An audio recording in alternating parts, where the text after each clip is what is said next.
It was George Santayana, not Churchill as many suppose, who first said, "Those who cannot remember the past are doomed to repeat it." Those words are as relevant today as they were all those years ago.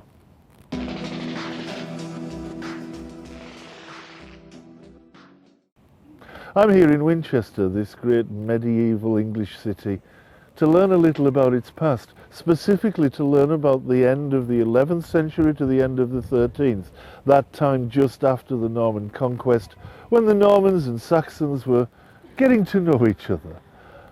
Communications between the two groups as they struggled to become a cohesive nation must have been interesting, to say the least.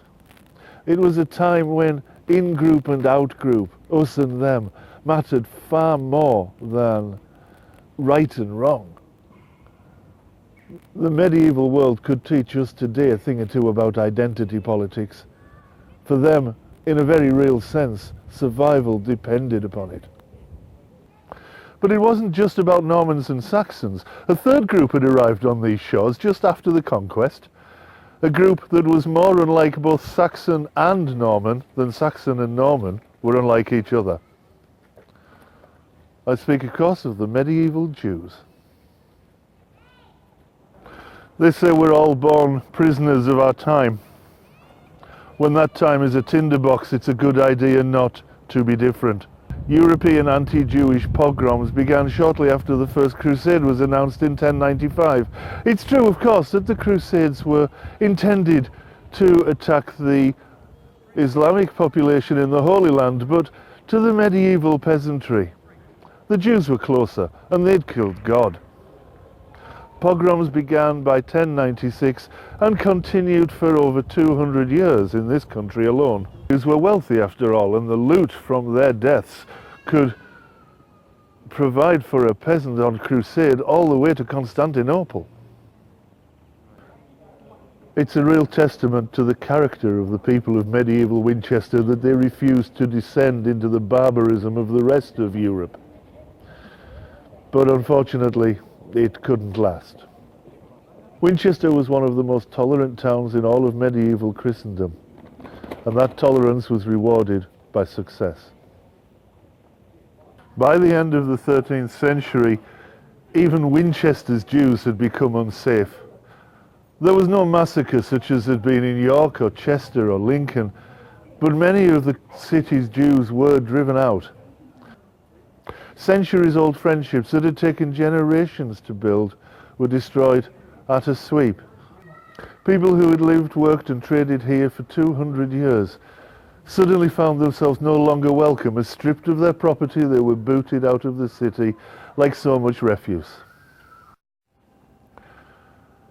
Royal decree or no, this was identity politics at its worst. And if we're not very careful, the same identity politics will have just as tragic an impact upon modern Britain too. Today's ill-informed haters target Muslims, but they're no different from their medieval Jew-hating predecessors. Europe's prejudice of centuries past was the blood libel, and it was based upon ignorance of the attribution of guilt to an entire population. I have no doubt that some medieval Jews were less than honest, just as some medieval Christians will have been. It's unfortunate that the Christian population choose to blame all Jews for the crimes of the few. It's equally unfortunate and promises to be just as tragic in the modern world when many of our compatriots blame all Muslims for the crimes of a few, serious though those crimes may have been. Less than 1% of British Muslims have been involved in child abuse, for example, and the courts have dealt with them. There is no reason, no justification, no integrity and no honour in targeting the many because of the crimes of the few. Those who cannot remember the past are condemned to repeat it. Today the streets of Winchester behind me are as peaceful as they would have been in those early medieval days. And yet there is still a lesson to be learned. If we in modern UK don't do something about the racial hatred and religious bigotry that blights our society, we risk replaying the tragedies of the past.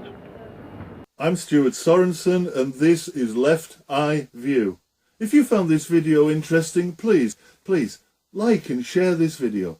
It'll really help me get this brand new leftist channel off the ground. Thank you very much.